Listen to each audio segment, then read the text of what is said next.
여러분들 안녕하십니까? 오늘은 지금까지 여러분들께서 건적 경우 의무 수행 방법과 여러 가지 상황에 대해서 공부를 하셨습니다. 그리고 건적 도부 경우에 대해서도 여러분들이 그동안에 많은 공부를 했습니다만은 오늘은 건적 도부 경우에 대해서 다시 복습하면서 같이 공부해 보도록 하겠습니다. 건적 도부 경우는 여러분들 건적 경우의 어떤 목적이 기동관 행사관 근접 허위 활동이다 라고 얘기를 했습니다. 그래서 근접 도부 경우는 차량 경우와 함께 이 근접 경우에서 굉장히 중요한 요인이다, 이렇게 여러분들께서 보셔야 될 것 같습니다. 그래서 근접 도부 경우라는 것은 그 이동 축선상에 A 지점에서 B 지점으로 경우 대상자를 모시고 이동할 때 나타나는 여러 가지 어떤 위적 요소를 사전에 방지하고, 그다음 실제적인 어떤 위기적 상황이 발생됐을 때 어떻게 효율적으로 경고 대상자를 갖다 안전하게 대피하고 방어 체제를 구축할 것이냐, 이것이 굉장히 중요하죠. 그래서 더불어서 다른 경우에 또 원칙도 마찬가지입니다만은, 경우라는 것은 개인기법이 아니죠. 팀기법입니다. 그래서 특히 건접도의 경우는 전방 경계물을 수행하는 경험과 후방 경호 팀장, 이런 여러 가지 어떤 경호원들이 함께 이동을 하면서 나타나는 어떤 여러 가지 상황에서 효율적으로 대응 체제를 구축했기 때문에 어느 것보다도 가장 중요하고, 그리고 실질적으로 경호 대상자가 외부에 노출된 어떤 상황에서 임무를 수행하기 때문에 굉장히 어떤 중요한 요인이다, 이렇게 보셔야 될 것입니다. 그런데 누차의 말씀을 드렸습니다만은, 이 근접 도부 경우는 과연 한 것이 좋을까 하지 않을 것이 좋을까 라고 생각을 한번 해볼 필요가 있겠죠. 그래서 본 교수의 입장에서는 근접 도부 경우는 하지 않을래야 하지 않을 수가 없습니다. 왜 그렇습니까?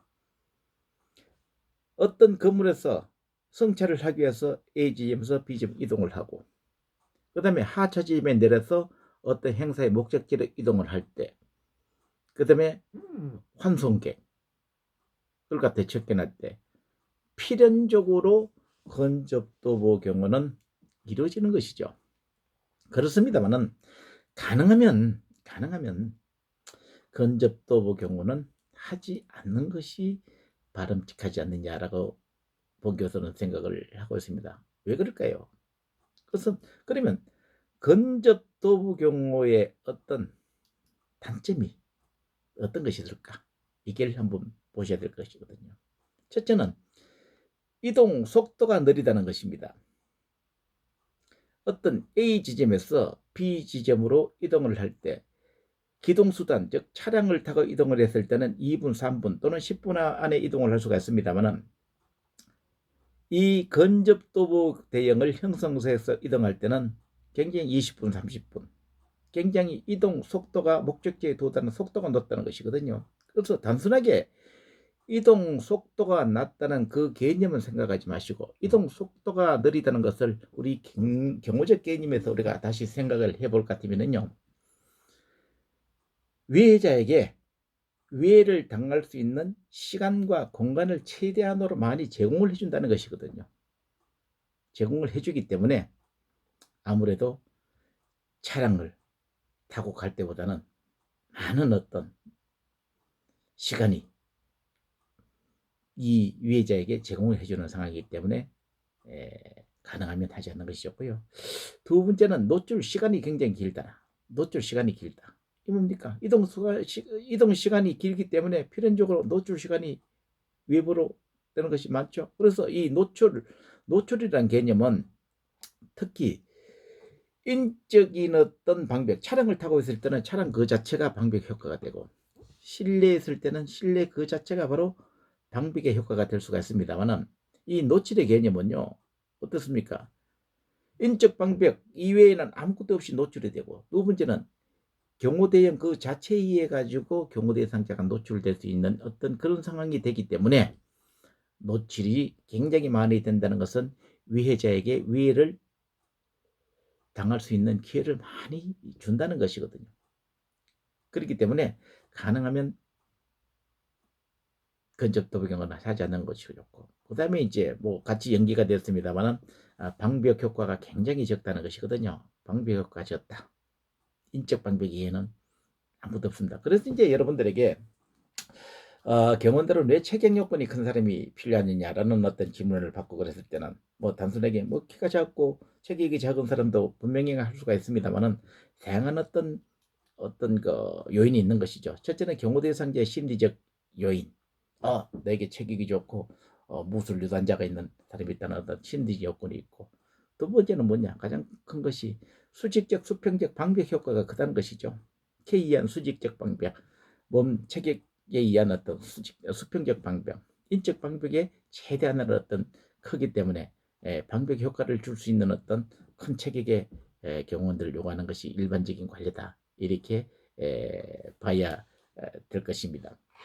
자, 그럴 것 같으면은 뭐 조금 전에 제가 말씀을 드렸습니다만은 건접도의 경우는 뭐 가능하면 지향하는 것이 좋습니다만은 하지 않을래야 하지 않을 수가 없겠죠.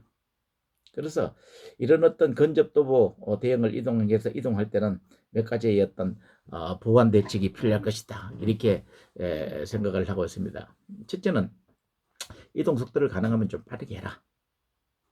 이동 속도를 빠르게 한다는 것은 뭡니까? 범인에게 공격을 당할 수 있는 시간과 공간을 최대한으로 짧게 준다는 것이죠. 그래서 가능하면 속보, 이동 속도를 빨리 해서 이동을 하라. 두 번째는 단거리 직선 통로를 좀 활용을 해줘라. A 지점에서 B 지점으로 이동을 할 때는 다양한 어떤 경로를 우리가 생각할 수가 있습니다만은 가능하면 단거리 직선 통로, 이것은 뭡니까? 목적지에 최대한으로 빨리 도착을 해서 범인에게 위해를 당할 수 있는 시간과 공간을 최대한 최소화시켜라. 이렇게 봐야 되겠죠.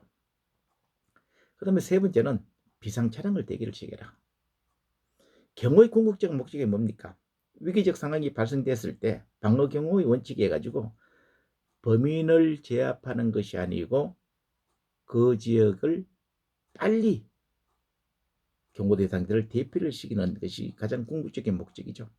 그래서 빨리 대피를 시키기 위해서는 비상 차량을 갖다가 대기를 시켜서 효율적으로 그 지역을 이탈시키는데, 대피의 궁극적인 목적이 뭐라고 얘기했습니까? 대피의 궁극적인 목적은 양동작전과, 양동작전은 한쪽에서만 공격을 하는 것이 아니고 다른 쪽에서도 공격을 할 수 있는 양동작전에 대비하고 제2, 제3 공격으로부터 경호 대상자를 안전하게 보호하기 위해서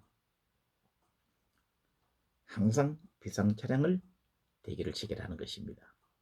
그리고 네 번째는 안전이 확보되지 않는 쪽은 가능하면 이동을 자제해라. 그래서 공경호에서는 거의 80%에서 90% 이상이 선발 경우에서 있죠. 선발 경우는 VIP의 이동 통로를 사진에 점검을 해서 그 지역 이외의 모든 곳을 갖다가 우리가 안전 검측을 해서 이동 통로에 대해서 이상 유무가 있는지 없는지를 사진을 판단해서 하는 것이죠. 그래서 가능하면 안전이 확보되지 않는 위험한 지역은 경고 대상자가 이동을 하는 것을 갖다가 가능하면 통제를 해주는 것이 가장 이상적이다. 이렇게 보고요. 그 다음에는 이제 주위 환경과 군중을 고려해서 어떤 적절한 어떤 도보 대응을 형성시켜라. 그래서 주위 환경을 뭘 의미합니까? 실내냐, 실외냐, 그 다음에 상간지역이냐, 어떤 환경적 어떤 위해 요소가 있는지 없지를 보고, 그 다음에 군중이라는 것은 자 여기에 있는 운집방 행사에 참석한 군중이 우호적 군중이냐, 비우호적 군중이냐, 조직 군중이냐, 미조직 군중이냐, 이런 어떤 상황을 잘 판단해서 적절한 어떤 도보 대응을 형성시키라는 것이거든요. 그런데 여기서 여러분들께서는 우호적 군중이든 비우호적 군중이든 군중 자체는 위기적 요소로 봐주는 것이 정상적이다. 이렇게 보셔야 될 거거든요. 그래서 여러분들께서는 경우는 실질적인 어떤 위해적 요소가 발생됐을 때 뭐 우발상황 대응 기법에서 다시 뭐 공부를 하도록 하겠습니다만은, 우발 상황의 특성에 볼 것 같으면 무질서 혼란이 야기되고 자기 보호 본능 기저가 발동을 하게끔 돼 있거든요. 그래서 이 무질서 혼란 속에서 경호 대상자를 안전하게 보호하기 위한 어떤 것이 위해서는 어떤 사전에 정부와 첩보에서 모든 것을 통제를 해야 됩니다만은 거기에는 우호적 군중이든 비우호적 군자들이든 우발 상황이 발생되면 자기 보호 본능 기제가 발동을 하기 때문에 굉장히 군중 자체는 일단은 우리가 위기적 요소로 판단하고 우리가 대응을 하는 것이 이상적이다라고 이제 보셔야 될 것 같습니다. 그 다음에 그래서 뭐 조금 전에 이제 뭐 말씀드렸습니다만은 적절한 어떤 그 도보 대응을 갖다 형성을 시키라 그랬는데 적절한 크게 도보 대응은 뭐 개방 대응과 밀착 대응으로 우리가 생각을 할 수가 있겠죠. 그래서 이 개방 대응이라는 것은 경호 대상자를 중심으로 해가지고 여유 공간을 두고 굉장히 넓은 공간에서 활동을 하는 것을 우리는 개방 대응이라고 얘기를 하고 있고요. 그 다음에 밀착 대응은 경고 대상자에게 굉장히 붙은 상태에서 여유 공간이 없는 상태에서 이동을 하는 것을 우리는 밀착 대응이다 라고 얘기를 하고 있습니다. 그래서 두 번째는 이 대응에는 건적 경호원의 인원수에 따라 가지고 2인을 할 것이냐 3인을 할 것이냐 4인을 할 것이냐 이렇게 판단한 것이고, 그 다음에 이제 대응을 구분할 때는 행사 범위와 안전구역의 설정 범위에 따라 가지고 행사장의 범위를 어디까지 둘 것이냐, 여기에 따라 가지고 대응은 굉장히 다양하게 이루어지고 있습니다. 그래서 건적 경우에 여러분들 뭐 특성해 볼 것 같으면 건적 경우는 유동성이 있다고 얘기를 했습니다. 유동성이라는 것은 우유부단하게 움직이는 것이 아니고 상황과 그다음에 환경과 그다음에 경호원의 인원수, 주위 군중의 어떤 특성적 성향, 이 모든 것을 고려해 가지고 그 상황에 효율적으로 대응할 수 있는 굉장히 다양한 형태의 어떤 대응을 변화를 준다. 이것을 우리는 유동성이다 이렇게 봐셔야 될 것이거든요. 그래서 뭐 우발 상황 발생 시나 상황이 위협적으로 전진될 때는 개방 대응에서 밀착 대응으로 신속하게 전환이 돼야 되고, 그 밀착 대응에서 개방 대응으로. 그래서 어떤 특정한 행사를 할 때 A 지점에서 B 지점으로 이동을 할 때는 다양한 어떤 형태의 상황이 발생이 되기 때문에 개방 대응과 밀착 대응은 항상 개방과 밀착과 개방은 다양하게 이루어지면서 이동을 한다는 것을 여러분께서 잘 판단을 하셔야 될 것입니다. 자, 그럴 것 같으면은 과연 이제 뭐 크게 밀착 대응과 개방 대응 두 가지에 대해서 이야기를 했습니다만은, 그러면 과연 밀착 대응과 개방 대응은 어떤 때 쓰는 것이 가장 이상적일까? 이렇게 우리가 생각을 해볼 필요가 있겠죠. 그래서 밀착 대응은 위해 가능성이 높을 때 인적 병력을 최대화해서 경호 대상을 보호하고 빠른 시간에 그 지역을 이탈을 시고 대피를 시켜야 될 필요가 있다고 판단했을 때 밀착 대응을 쓰는 것이죠. 그 다음에 일반인들에게 노출을 되는 것을 최소화시킨 그런 상황에서 밀착 대응을 형성하고, 그 다음에 개방 대응을 했을 때는 이 간격이 넓어지기 때문에 직시 건물과 직시 고지에서 저격의 위험이 있다고 판단됐을 때는 최대한으로 경고 대상자에게 붙은 상태에서 밀착 대응을 형성해서 인적 방지기에 의해 가지고 그 노출되는 어떤 그 공간을 최소화시키기 위해서 저격의 위험이 있을 때는 결국은 밀착 대응을 형성을 시킨다 이렇게 봐야 될 겁니다. 그리고 개방된 지역이면서 주위 군중이 적을 때 즉 위험이 있다, 적에게 위험이 있다고 판단됐을 때 밀착 대응을 활용하는 것이고요. 그 다음에 이제 이 개방 대응은 어떤 때 활용을 하는 것이냐. 그래서 제가 이제 가끔 질문을 합니다. 다중이 운집한 지역을 이동할 때는 과연 밀착 대응이 좋을까 개방 대응이 좋을까라는 질문을 냈을 때는 대체적으로 볼 것 같으면은 주위에서 그렇기 때문에 가능하면 뭐 개방 대응을 밀착 대응을 하는 것이 좋을 것이다라고 뭐 얘기를 하고 있습니다만은, 저는 먼저 결론을 말씀을 드리겠습니다. 다중이 운집한 지역을 이동할 때는 개방 대응보다는 밀착 대응을 활용하는 것이 훨씬 더 이상적입니다.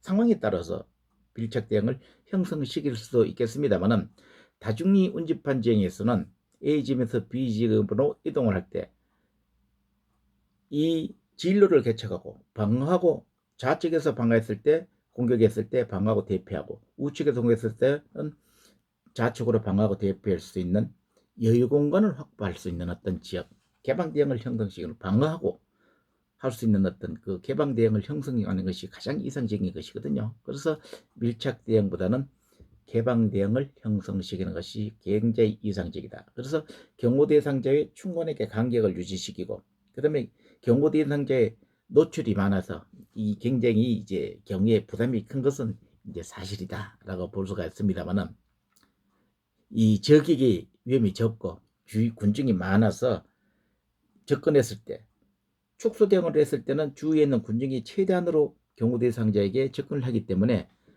상호 격리의 원칙, 즉 목표물 보존의 법칙에서 다수 어떤 위배적 상황이 있다고 판단될 수가 있는 것이거든요. 그래서 다중이 운집반지에게는 방어하고 대피할 수 있는 여유 공간을 확보하기 위해서 밀착 대응보다는 개방 대응을 형성시키는 것이 가장 이상적이지 않느냐, 이렇게 판단을 하고 있습니다. 그리고 이런 어떤 그 근접도부 대응을 형성을 시킬 때는 여러 가지 어떤 그 고려해야 될 상황이 많다고 볼 수가 있겠죠. 첫째는 이제 경호 대상자의 어떤 취향을 잘 판단을 하셔야 됩니다.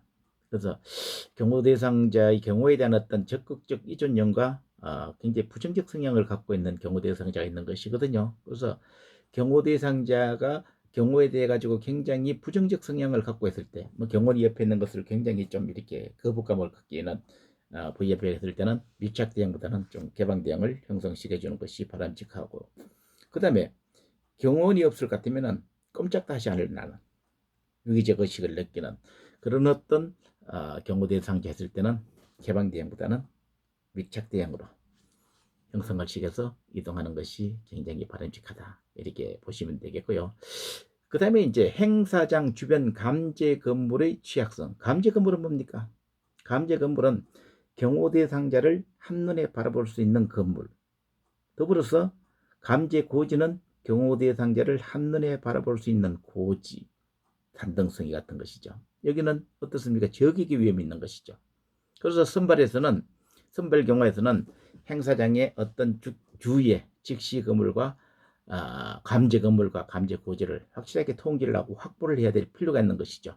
그래서 이런 어떤 위험성이 있는 곳이라고 판단됐을 때는 개방 대응보다는 밀착 대응을 형성시키고, 이것이 없다고 판단된 어떤 부족하다고 했을 때는 가능하면 좀 개방 대응을 형성시키는 것이 바람직한 것이다, 이렇게 보셔야 될 겁니다.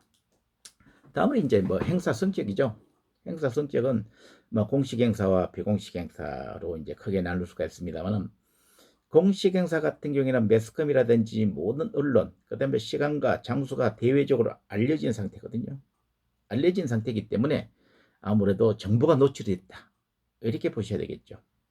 이러한 상황에서는 가능하면 많은 경원으로 가지고 개방도 있습니다만 밀착 대응을 해서 주위에 위기적 상황이 있을 때 인적 방병을 형성시키고 빨리 경호 대상자를 안전하게 보호하고 그 지역을 대피를 시키기 위해서는 개방 대응보다는 밀착 대응을 형성시키는 것이 굉장히 바람직하고, 그 다음에 이제 뭐 비공식 행사 같은 경우에는 은밀한 대응으로 움직여야 되기 때문에 가능하면 밀착 대응보다는 개방 대응으로 형성시켜서 작은 인원에서 이동을 하는 것이 가장 바람직하지 않느냐라고 생각을 하고 있습니다. 그 다음에 행사장의 어떤 그 취약 요소를 볼 수가 있겠죠. 그래서 뭐 가장 일반적으로 가장 좀 위험한 것이 야외에서는 뭐 저격이 위험이 있고, 그다음에 특히 운동장, 뭐 축구장이라든지 야구라든지 다중 운집한 지역에서는 혼란과 무질서가 야기되고, 그 지역 내는 전부 직시 건물, 직시 고지면서도 적에게 어떤 범위 안에 들어갈 수 있고, 그렇기 때문에 굉장히 위험하죠.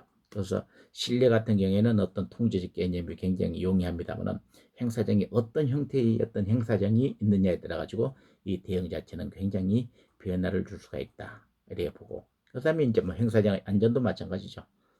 이 건물이 위험한 건물이냐 아니냐, 대피로가 있는 것이냐, 이런 것이 굉장히 좀 우리가 검토를 해서 개방과 밀착 대응을 갖다가 효율적으로 좀 잘 조화롭게 하는 것이 바람직한 것이고요. 그 다음에는 이제 일반적으로 건적경원이 3인 있냐 4인 있냐 이렇게 생각을 하고 있습니다만은 나중에 다시 뭐 공부를 하겠습니다만은 실질적으로 1인 경우는 큰 의미가 없는 것이죠. 전방 안내지 개념을 하고 있습니다만 후비에서 나타나는 위기 상황은 현실적으로 통제를 하기 힘들기 때문에 그래서 건적 경우는 3명, 4명, 5, 6, 7명이 있을 때 그 대응 자체는 어떻게 효율적으로 그 상황과 행사장의 특성과 군중의 특성을 잘 고려해서 조정하는 어떤 이 건적 경우의 수도 도보 대응을 형성시키는 데 굉장히 많은 영향을 미치는 것이다. 이렇게 보셔야 될 것입니다.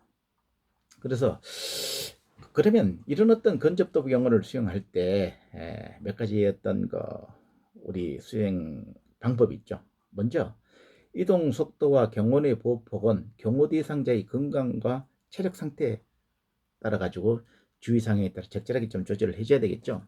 그럼 일반적으로 봤을 때 경호 대상자 같은 경우에는 노약자 내지는 여성분이라든지 하고 경호는 대체적으로 체격 요건이 굉장히 좋고 신체적 조건이 좋은 사람들이거든요.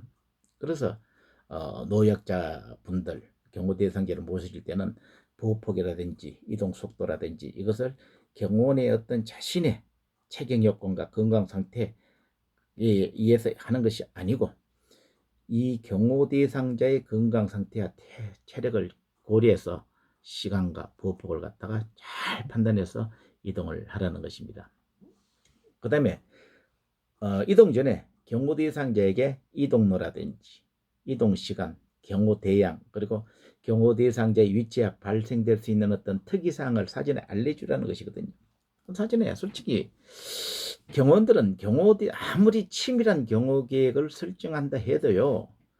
경호 대상자의 어떤 협조가 없을 것 같으면 절대 성공적인 어떤 경호를 수행할 수가 없습니다. 그래서 이동 통로를 하고 방법과 경로와 특이사항을 알려준다는 것은 보안을 노출되는 것이 아니고 협조 체제를 구한다는 것이거든요. 경호 대상자에게 회장님 앞에 가실 것 같으면은 엘리베이터가 있기 때문에 엘리베이터를 타실 것 같으면 경호원이 대기를 하고 있을 것입니다. 1층에 내려가시고 로비로 가실 것 같으면 앞에 차량이 대기하고 있을 것이니 전방 경호원의 오른쪽 또는 왼쪽 손을 보고 앞으로 가시면 되겠습니다. 이런 어떤 다양한 형태의 말을 해줌으로 인해 가지고 혼란을 갖다가 어느 정도 줄이면서 협조체를 하고 성공적으로 임무를 수행할 수 있다. 즉 경호 대상자의 협조를 갖다가 구하기 위해서 사전에 어떤 여러 가지 상황에 대해서 인포메이션을 준다는 것이죠. 그 다음에 이제 이동 시에 경호원의 손발과 신체가 경호 대상자에게 툭툭 부딪힌다든지 이것은 아무래도 좀 지양을 해야 되겠죠. 일정한 간격을 유지하면서 잘 갖다 주셔야 되는데 이것을 하기 위해서는 가장 중요한 것이 뭐냐? 건적경에서 가장 중요한 것. 건적경원들은 어떤 상황에서도 자기의 시야에서 경호 대상자를 놓치면 안 된다는 것이죠. 즉 손발을 부딪힌다는 것은 뭡니까? 볼 수가 없기 때문에 어느 위치에 있는지를 모르기 때문에 그렇지 않습니까?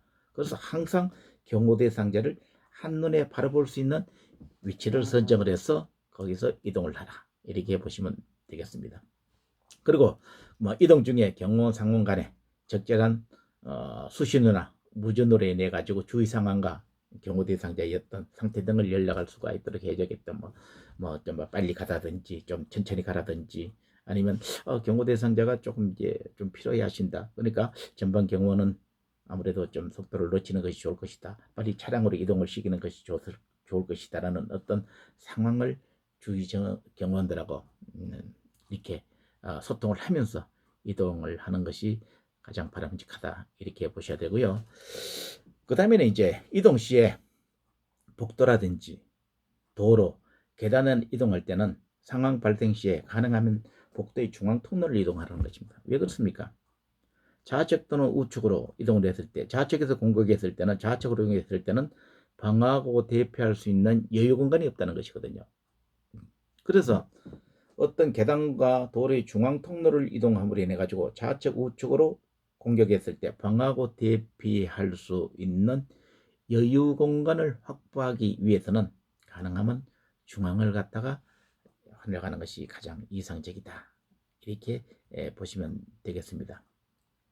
그리고 이제 실질적인 어떤 위기적 상황이 발생이 되었을 때는 후진하는 것보다는 전진하는 동작이 굉장히 좀 빠르다고 볼 수가 있겠죠. 이 경우의 어떤 대표에서 가장 중요한 것은 신속하게 그 지역을 갖다 이탈하는 것이거든요. 이탈하는 목적이 뭐라고 그랬습니까? 양동작전과 제2, 제3 공격으로부터 경호 대상자를 안전하게 보호하는 것이죠. 그래서 앞으로 진행하다가 다시 뒤로 돌아서는 그 시간보다는 그대로 오던 그 탄력을 이용해서 앞으로 진행하는 것이 훨씬 더 바람직하다, 이렇게 봐야 되겠죠.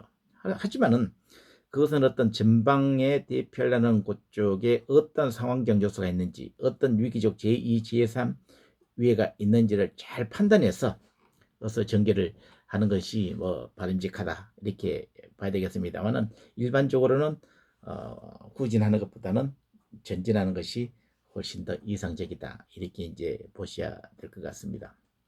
그 다음에는 이제 건적 경호원들은 발생 가능한 위험을 마음속으로 항상 생각하고 이에 대비할 수 있게 해야 되겠고, 저기 개가 짖는데 저기 누가 숨어 있는 것이 아닐까 하는 어떤 위기 상황을 항상 예측을 하고 지역을 이동을 하는 것입니다.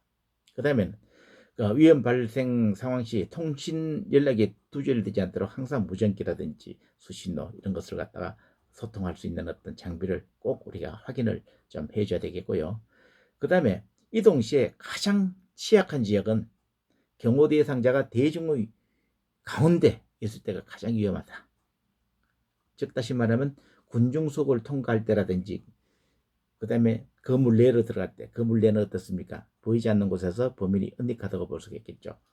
군중이 이동할 지역에는 무질서 혼란이 야기되고 그 군중 속에는 많은 위해자가 은닉하고 있다, 이렇게 이제 보고, 그 다음에 무질서가 됐을 때는 효율적으로 그 지역을 빨리 대피를 할 수 없는 그런 상황이기 때문에 굉장히 조심해야 되겠죠.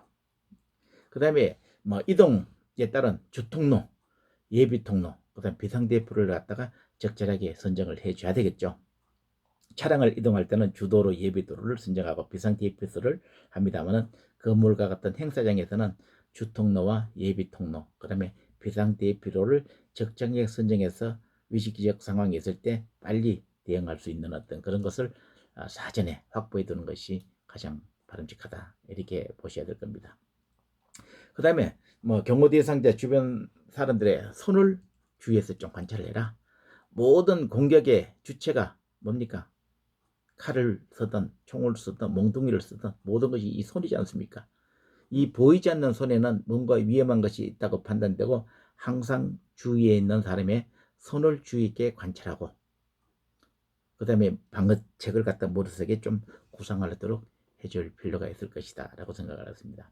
그 다음에 무기가 문에 띄면 무기와 경호 대상자 사이에 몸을 움직여 가지고 좀 방패를 해라. 즉 범인과 경호원과 경호 대상자가 일직선상, 우발상황 대응기법에서 다시 공부하겠습니다만은 인적 방벽을 형성하시기 위해서 가능하면 인적 방벽을 하기 위해서는 일직선을 유지해 가지고 공격했을 때 경호원 그 몸 자체가 방패막이 될 수 있도록 그렇게 좀 머릿속에 구상을 하고 사전에 연습을 해야 될 필요가 있는 것이다 라고 보겠습니다.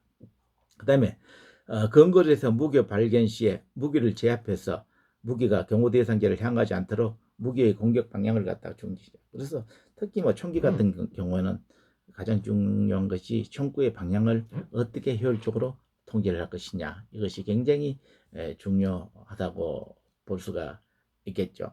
그래서 이 건첩도부 경우는 일반적으로 봤을 때 굉장히 위험한 어떤 요인으로 볼 수가 있습니다만은, 이 경호 대상자가 위험에 노출되지 않고 효율적인 어떤 임무를 수행하기 위해서는 가능하면 이 건접도부 경호는 지양하는 것이 좀 바람직하다. 이것은 아까 이야기했습니다만 이동 속도가 느리고 방벽 기호가 좋고 외부 노출이 심하다는 이런 어떤 특성적 성향을 갖고 있는 상황이기 때문에 가능하면 건접도부 경호는 좀 지양을 하는 것이 좋습니다. 그렇습니다만은 이것을 하지 않을 수가 없겠죠. 그래서 이동 속도를 빠르게 하고 단거리 지동 통로를 활용하고 비상 차량을 대피를 시키고, 그 다음에 외부에 안전이 확보된 지역이 아닌 곳에는 가지를 말고, 그 다음에 그 상황에 따른 적정한 도보 대응을 형성시키는 것이 가장 바람직한 것이다. 이렇게 보셔야 될 것입니다. 그래서 오늘은 이제 근접 도보 경로의 어떤 일반적인 어떤 임무 수행 방법과 고려할 점에 대해서 했습니다. 그래서 뭐 다음 시간에는 실질적인 어떤 각 도보 대응의 장점과 단점, 경호는 어떤 임무를 수행하는지에 대해 가지고 같이 공부해 보도록 하겠습니다. 여러분들 오늘 수고 많았습니다.